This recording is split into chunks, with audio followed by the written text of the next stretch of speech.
सुप्रभातम विद्यार्थियों, online live class में आप सभी का स्वागत। आज दिनांक 20 अक्टूबर 2020, कक्षा 10वीं, विषय संस्कृत, अध्ययन बिंदु 10वां पाठ है सुभाषित रत्नानि, सुंदर रत्न, बहुमूल्य वचन। इसे पाठ के माध्यम से आज अपने 9वां श्लोक है, 9वें श्लोक का अध्ययन करेंगे। तो 9वां श्लोक है, देखो 9वां श्लोक इस प्रकार से है, खलः सरसप मात्राणि परचित्राणि पश्यति, खलः सरसप मात्राणि परचित्राणि पश्यति, आत्मनः बिल्व मात्राणि पश्यन्नपि न पश्यति। ठीक है, कलह सरसप मात्राणि परचित्राणि पश्यति, आत्मनः बिल्व मात्राणि पश्यन्नपि न पश्यति। इस श्लोक का देखेंगे, सबसे पहले देखेंगे पदच्छेद देखेंगे।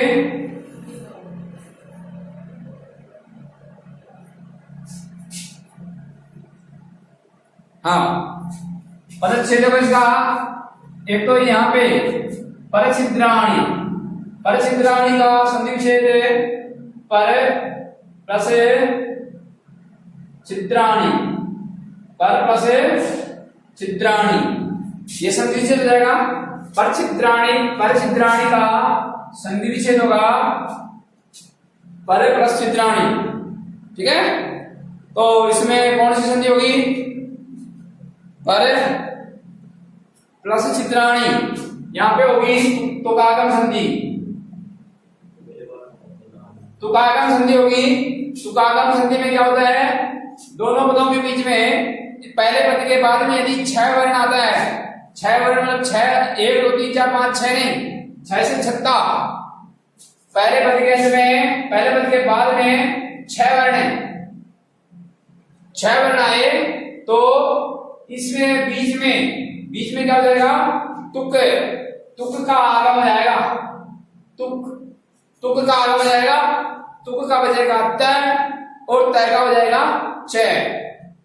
तो च दिख रहा है ना आपको, ये देखो च दिख रहा है ना, ये पर प्रचित्राणि, तुक का आगम, तुक में क्या का लो, तु में उ का लो, तय बन जाएगा और तय को हो जाएगा च। तय को क्या हो जाएगा? च, तो बन जाएगा परचित्राणि, तुकागम संधि। और इसका उदाहरण देखें अपने, तो देखो और उदाहरण देखें तो जैसे स्व प्लस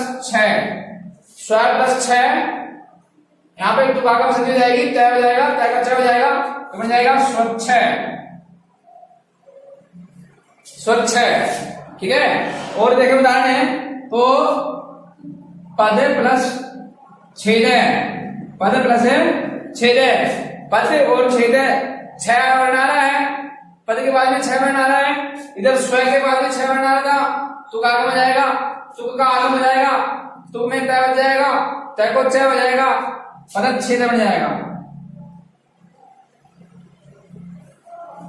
पदच्छेद तो परचित्राणि, स्वच्छ, परच्छेद, यहाँ पे कौन सी संधि है? यहाँ पे तुकागम संधि। किसके अंतर्गत आती है ये? स्वर व्यंजन विसर्ग, व्यंजन संधि के अंतर्गत आती है। ये आती है व्यंजन संधि में। तो पहला उदाहरण था, इसमें प्रतिच्छेद था परचित्राणि, और इसके बाद में आएगा आत्मनो हो जाएगा, आत्मनः है और बिल्व, आत्मनः है और बिल्व, कौन सी संधि रहेगी? आत्मनः है प्लस बिल्व, कौन सी संधि रहेगी? उत्तु संधि। यहाँ पे जाएगी उत्तु संधि, विसर्ग के स्थान पे जाएगा ओ, विसर्ग के स्थान पे क्या जाएगा? ओ, तो बन जाएगा आत्मनो, उत्तु संधि है। और इसमें कौन सा प्रत्यय है? पश्यन्। पश्यन् जो पद है, इस पश्यन् पद में कौन सा प्रत्यय है? प्रत्यय। अर्थ में बता देता हूं इसका। इसका अर्थ है पश्यन् का देखता हुआ, देखता हुआ। तो हुआ या हुए अर्थ के लिए किस प्रत्यय का प्रयोग होता है? हुआ या हुए अर्थ के लिए सतरी प्रत्यय का। हाँ, सतरी प्रत्यय का प्रयोग होता है वर्तमान कालिक लट लकार के स्थान पे। वर्तमान कालिक लट लकार के स्थान पर है सत्री और सानच। एक और सानच, सत्री और सानच प्रत्यय का प्रयोग होता है। तो जो अब एक बार और बताऊं मैं आपसे, ये पश्यन् जो पद है ना, ये पश्यन् जो पद है, इसमें मूल धातु क्या है? मूल धातु, मूल धातु बताएं। है दृश्य धातु। इसमें मूल धातु जो है दृश्य धातु है। दृश्य धातु को ये प्रत्यय जो है वो लट लकार में होता है, इसलिए लट लकार में दृश्य धातु को, दृश्य धातु से अपन लट लकार का रूप बनाएंगे तो पश्यति बनेगा दृश्य धातु से। केवल एक लकार है दृढ़ लकार। दृढ़ लकार में दृश्य धातु से रूप बनता है दृक्षति, दृक्षते, दृक्षन्ति। बाकी चार लकारों में दृश्य धातु को पश्य आदेश हो जाता है। तो इसलिए मूल धातु इसमें दृश्य है, दृश्य धातु से सत्री पढ़ते हैं, सत्री का अत, अत का अन, दृश्य धातु को पश्य आदेश, पश्य अन, पश्यन् बन जाएगा देखता हुआ। ठीक है, तो ये हुआ पदच्छेद की बात। अब पदच्छेद के बाद में अन्वय देखते हैं।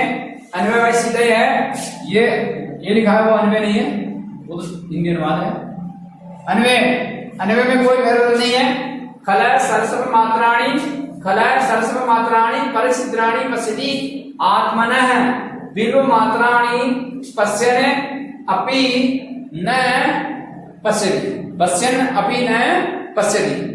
खलय सरसव मात्राणी परिसिद्राणी पश्यति आत्मनः विलो मात्राणी पश्यन् अपि न पश्यति। ठीक है, ये होगा अन्वय। अन्वय में कोई है नहीं भेद इसमें। तो आप देखो प्रश्न प्रस्तुत है। प्रस्तुत श्लोक, प्रस्तुत पद्यांश हमारी संस्कृत की पाठ्य पुस्तक स्पंदना के सुभाषित रत्नानी नामक शीर्षक पाठ से लिया गया है। इस श्लोक में दुष्ट व्यक्ति के स्वभाव, इस श्लोक में दुष्ट व्यक्ति के,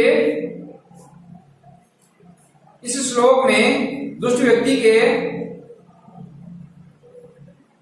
स्वभाव को, दुष्ट व्यक्ति के स्वभाव को बताते हुए कहा गया है कि, इस श्लोक में दुष्ट व्यक्ति के स्वभाव को बताते हुए कहा गया है कि प्रस्तुत पद्यांश हमारी संस्कृत की पाठ्य पुस्तक स्पंदना के सुभाषित रत्नानी नामक शीर्षक पाठ से लिया गया है। इस श्लोक में दुष्ट व्यक्ति के स्वभाव के बारे में बताते हुए कहा गया है कि, ठीक है, क्या कहा गया है? देखो, दुष्ट व्यक्ति का सामान्य रूप से अपन देखें, सामान्य रूप से अपन कोई बात देखें तो दुष्ट व्यक्ति का स्वभाव होता है किसी दूसरे में कमी निकालना। ये होता है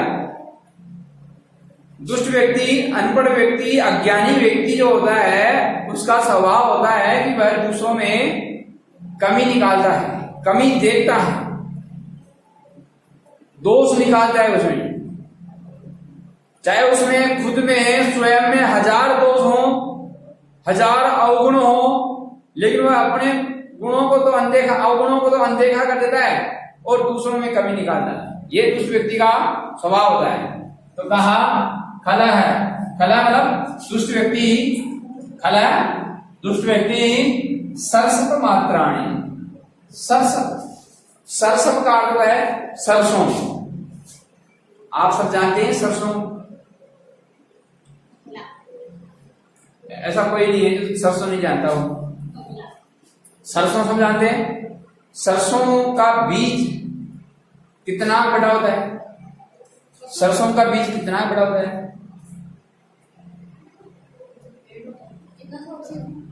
इतना थोड़ी होता है,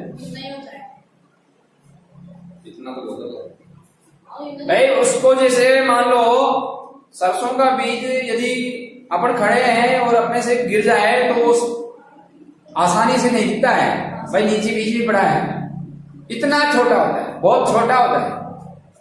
कहने का मतलब है बहुत छोटा होता है। लेकिन दुष्ट व्यक्ति को दिखता है, देखो कैसे दिखता है, खला दुष्ट व्यक्ति सरसम मात्राणी सरसों के समान, सरसों के समान, दुष्ट व्यक्ति सरसों के समान, बहुत छोटे से भी, दुष्ट व्यक्ति सरसों के समान अत्यंत छोटे से भी परिचित्राणी, परिचित्राणी मतलब दूसरों के दोषों को पश्यति मतलब देखता है। दुष्ट व्यक्ति सरसों के समान अत्यंत छोटे से भी परिचित्राणी मतलब दूसरों के दोषों को पश्यति मतलब देखता है। चाहे वो उसमें जो दोष हैं चाहे वो सरसों के समान है, लेकिन फिर भी दुष्ट व्यक्ति का यह स्वभाव है, दुष्ट व्यक्ति सरसों के समान अत्यंत छोटे से भी दूसरों के दोषों को परचित्राणी, परचित्राणी का मतलब दूसरों के दोषों को पश्यति मतलब देखता है।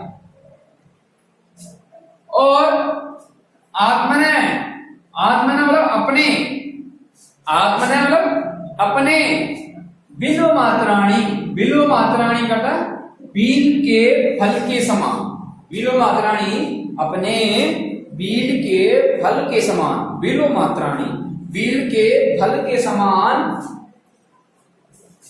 बील के फल के समान जो दोष हैं और अपने बील के फल के समान दोषों को पश्यन भी, पश्यन भी मतलब देखता हुआ भी, न पश्यति नहीं देखता है, और अपने बील के फल के समान दोषों को देखता हुआ भी नहीं देखता है। उसके जो दोष हैं वो बील के फल के समान हैं और दूसरों के जो दोष हैं वो सरसों के समान हैं, लेकिन वह दुष्ट व्यक्ति को सरसों के समान जो दोष है वो तो दिख जाते हैं और बील के फल के समान जो दोष हैं वो उसको दिखते नहीं है। ठीक है, तो दुष्ट व्यक्ति सरसों के समान दूसरों के दोषों को देखता है और अपने बिल्व मात्राणी, अपने आत्मना अपने बिल्व मात्राणी बील के फल के समान जो दोषों को देखता हुआ भी नहीं देखता, अर्थात दुष्ट व्यक्ति अपने दोषों को अनदेखा कर देता है।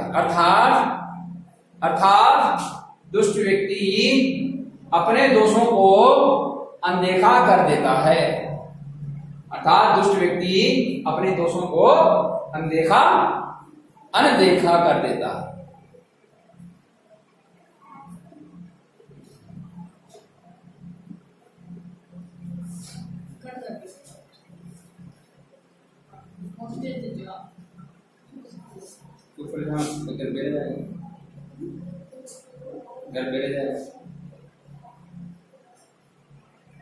ठीक है, तो ये दुष्ट व्यक्ति का स्वभाव होता है दूसरों में कमी निकालना, दूसरों में दोष निकालना और अपने दोष, अपने अवगुण चाहे कितने हो लेकिन उसको स्वयं को दिखाई नहीं देते हैं। सरसों का बीज जो होता है वो आसानी से नहीं दिखाएगा, मतलब नगण्य है वो दोष, दूसरों के दोष जो है वो नगण्य है, गिनने लायक नहीं है, लेकिन फिर भी वो देखता है। और जैसे बीज के जो फल होते हैं, बीज के फल दूर से दिख जाते हैं, बीज के जो फल होते हैं वो दूर से दिख जाते हैं, लेकिन वो अपने दोषों को अनदेखा कर देता है, देखता हुआ भी नहीं देखता है। ठीक है, तो इसमें ऐसा नहीं करना चाहिए, दुष्ट व्यक्ति की तरह नहीं करना चाहिए, अपने को दुष्ट व्यक्ति की तरह नहीं करना चाहिए। सबसे पहले अपने जो दोष हैं उनको देखना चाहिए। अब देखो अर्थ समझ में आ गया क्या? अर्थ समझ में आ गया?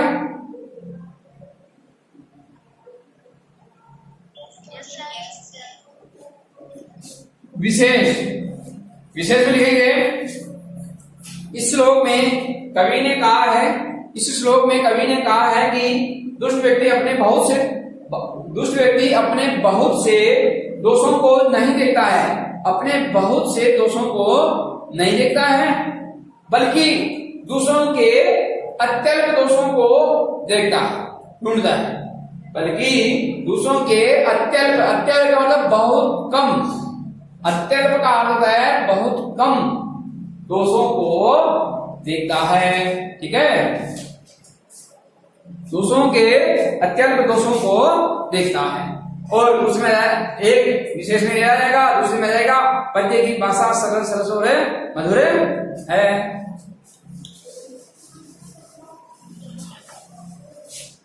ठीक है, चलो आगे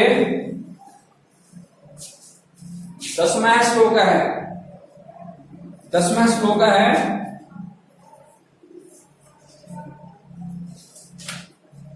10वां श्लोक है, शोकारादि परित्राणम प्रीति विस्त्रम्भ भाजनम।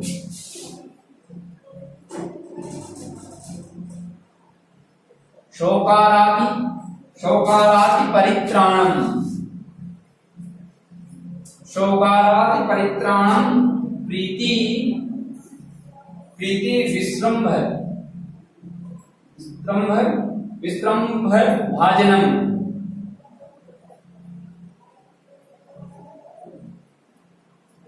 शोकारादि परित्राणम प्रीति विस्त्रम्भ भाजनम केन रत्नम इदं सृष्टम, केन रत्नम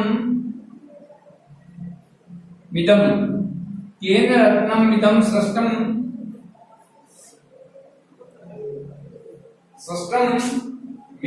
मित्रम मित्यक्षरद्वयम्, मित्यक्षरद्वयम्।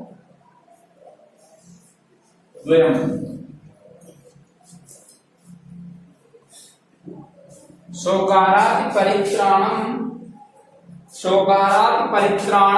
प्रीति विस्त्रम्भ भाजनम केन रत्नम इदं सृष्टम मित्रम मित्यक्षरद्वयम्। ठीक है, ये दो वर्णों वाला बहुमूल्य जो रत्न है, दो वर्णों वाला मित्र, दो वर्णों वाला ये जो बहुमूल्य रत्न है वो किसने बनाया? ये मित्र किसने बनाया? ये तो बहुत अच्छा है। पदच्छेद,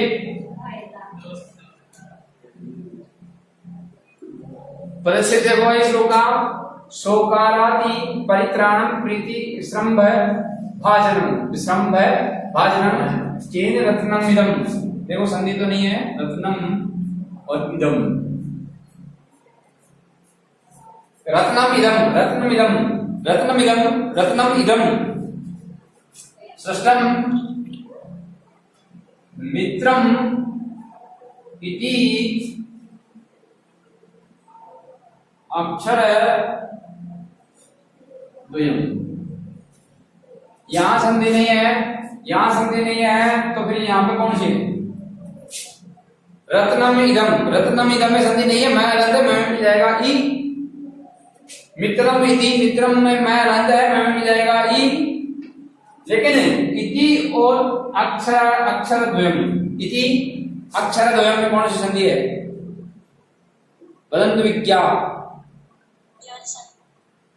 कौन बोला? हाँ, यण संधि है जी। हाँ, यण संधि है, ई के स्थान पे हो जाएगा यह, ई के स्थान पे यह, ई के स्थान पे यह हो जाएगा। तो देखो ई के स्थान पे यह में मिल जाएगा अक्षर का अ है, मिला दो इत्याक्षर है, सीधा सही है। तो यण संधि है, यण संधि। अब देखो, अब अन्वय में देखेंगे, शोकारादि परित्राणम प्रीति विस्त्रम्भ भाजनम, ऐसे कैसे जाएगी पूरी लाइन। फिर मित्रम इति इदम, मित्रम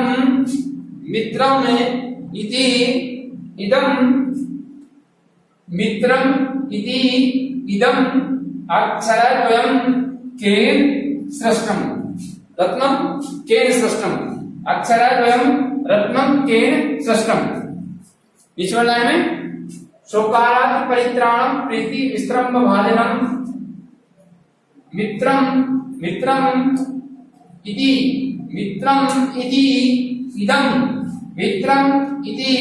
इदम अक्षरद्वयम रत्नम के सृष्टम। आगे समझ में मित्रम इति इदम अक्षरद्वयम रत्नम के सृष्टम। अब देखो ये हो गया अन्वय। अन्वय के बाद प्रसंग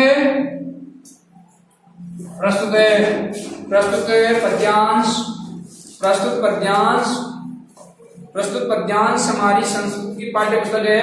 इसको नीचे वाले को मैं लिख देता हूं मैं कि इसमें मित्रम इति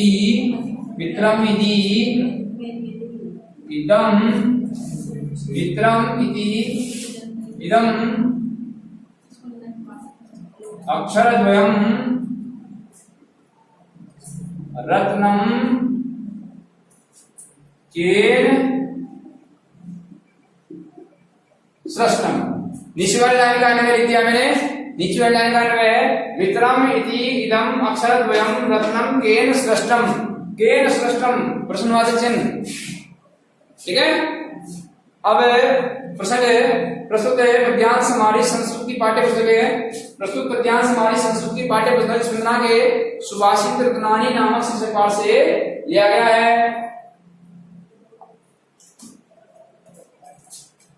सुभाषित रत्नानी नामक शीर्षक पाठ से लिया गया है। इस श्लोक में मित्र इस श्लोक में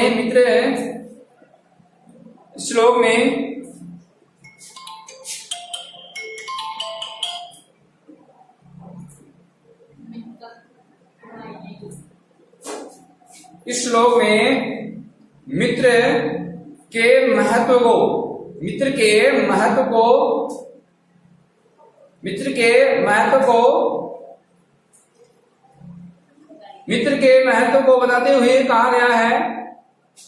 मित्र के महत्व को बताते हुए कहा गया है कि मित्र के महत्व को बताते हुए कहा गया है कि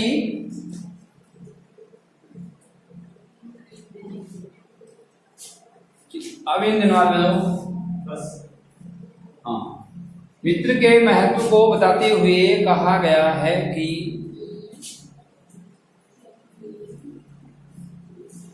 शोकाराति परित्राणम, शोक रूपी शत्रु से परित्राणम करके रक्षा करने वाला। रक्षा शोकाराति का अर्थ है शोक रूपी, शोक दुख, शोक मतलब दुख, शोक रूपी शत्रु से परित्राणम रक्षा करने वाला। शोक रूपी शत्रु से रक्षा करने वाला। प्रीति विस्त्रम्भ भाजनम, प्रीति मतलब प्रेम, विस्त्रम्भ भाजनम, विस्त्रम्भ मतलब विश्वास, प्रेम और विश्वास का पात्र। शोक रूपी शत्रु से रक्षा करने वाला, शोक रूपी शत्रु से रक्षा करने वाला और प्रेम व विश्वास का पात्र, विश्वास का पात्र जिनमें स्नेह ज्यादा रहे, आपस में स्नेह ज्यादा रहे, प्रेम ज्यादा रहे, प्यार ज्यादा रहे, मित्रों में होता है। ऐसा मित्रों में देखा जाता है। और ऐसा व्यक्ति जो विश्वास का पात्र है और किसी को कोई बात नहीं बोल सकते, वो बात आप मित्र को बोल सकते हैं, बोल देते हैं क्या बोल देते हैं आप मित्र को, केवल लेकिन मित्र को बोल देते हैं और किसी को नहीं। यहां तक कि माता पिता को भी अपने बोलने में संकोच करते हैं। लेकिन मित्र ऐसा विश्वास का पात्र है जिसको अपने कोई भी बात हो उसको अपने बोल देते हैं, वो भी हमें बोल देता है, हम भी उसे बोल देते हैं। मित्र विश्वास का पात्र होता है और प्रेम का पात्र होता है। तो शोक रूपी शत्रु से अपने हमें जो कितना ही दुख आए, लेकिन वो हमारे दुख में सहभागी होता है, हमारे दुख में सहभागी होता है। सच्चा मित्र जो होता है उसके बारे में बता रहा हूं, नकली भी होते हैं मित्र, होते हैं ना। तो जो आप अब से आपको पता चल जाएगा कि सच्चा मित्र कौन है। मित्र तो बहुत होंगे, सच्चा मित्र कौन है। यदि इनमें से कोई गुण आपको दिखाई देता है आपके मित्र में, तो समझ लेना कि वो आपका सच्चा मित्र है। शोक रूपी शत्रु से रक्षा करने वाला, शोक रूपी शत्रु से रक्षा करने वाला, आपको दुख है तो आपके दुख में जो सहभागी होता है, भागीदार होता है, मदद करता है, सहायता करता है, तो शोक रूपी शत्रु से रक्षा करने वाला प्रेम व विश्वास का पात्र है। प्रेम जिससे आप स्नेह कर सकें और जिसपे आप विश्वास भी कर सकें। ऐसा नहीं कि आपने विश्वास करके बात बोल दी और वो तीसरे को बोल दिया, तीसरे ने चौथे को बोल दिया, ऐसे सारी बात फैल गई, तो ऐसा भी नहीं होना चाहिए, है ना। विश्वास का पात्र है मित्र, मित्र मी और विश्वास का पात्र मित्र मी और त्रय, मी और त्रय। विश्वास का पात्र मित्र, ये एकदम अक्षरद्वयम, इदम अक्षरद्वयम, ये मी और त्रय, मी और त्रय,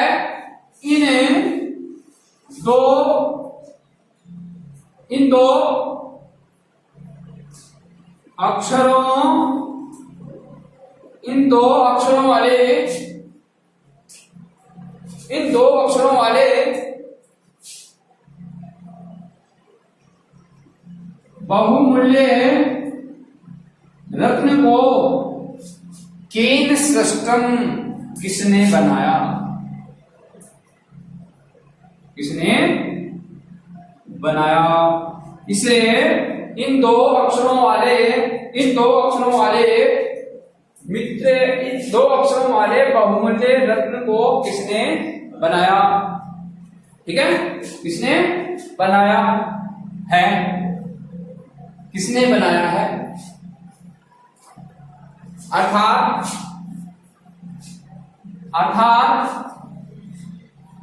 मित्र रूपी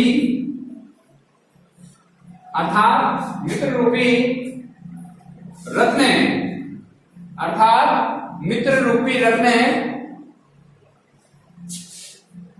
सर्वश्रेष्ठ, अर्थात मित्र रूपी रत्न सर्वश्रेष्ठ व बहुमूल्य है। अर्थात मित्र रूपी रत्न सर्वश्रेष्ठ व बहुमूल्य है, ठीक है।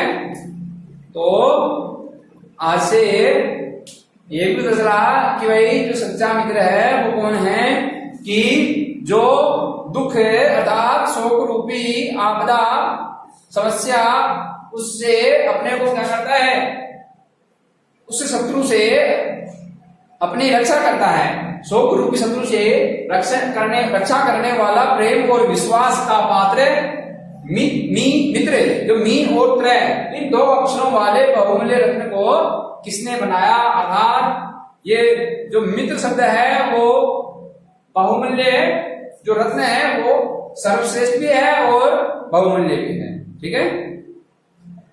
आगे समझ में।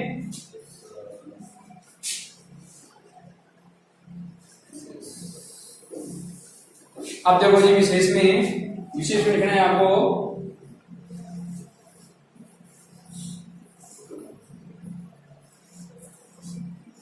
इस श्लोक में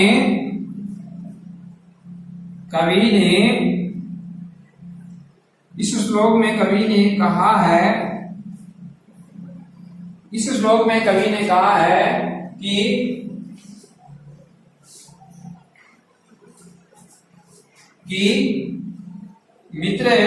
मित्र जैसा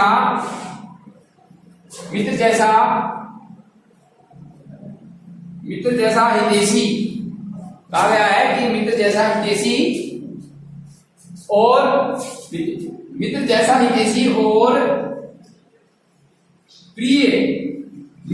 हितैषी और प्रिय कोई नहीं होता है। मित्र जैसा हितैषी और प्रिय कोई नहीं होता है। तो जिसके मित्र नहीं है वो मित्र बना लो, और जिसके मित्र है वो मित्र की परीक्षा ले लो। ठीक है, परीक्षा ले लो। ये गुण है तो वो सच्चा मित्र है, और खाने के लिए मित्र बना रखा है तो वो एक अलग बात है, वो स्वार्थी होगा। कई के पास पैसे, किसी बच्चे के पास पैसे ज्यादा होते हैं तो मित्र बहुत सारे होते हैं उसके, ये भी देखना आप। जिसके पास पैसा होता है ना, रोज पैसा लाता है, उसके मित्र भी बहुत सारे होते हैं, क्योंकि वो बहुत सारी चीजें खिलाता है। आइसक्रीम खिलाता है, कुरकुरे खिला देता है, टॉफी खिला देता है, ठीक है ना। लेकिन ऐसे पेटीज भी खिला देता है कभी कभी, ठीक है। तो ये 2 श्लोक हैं।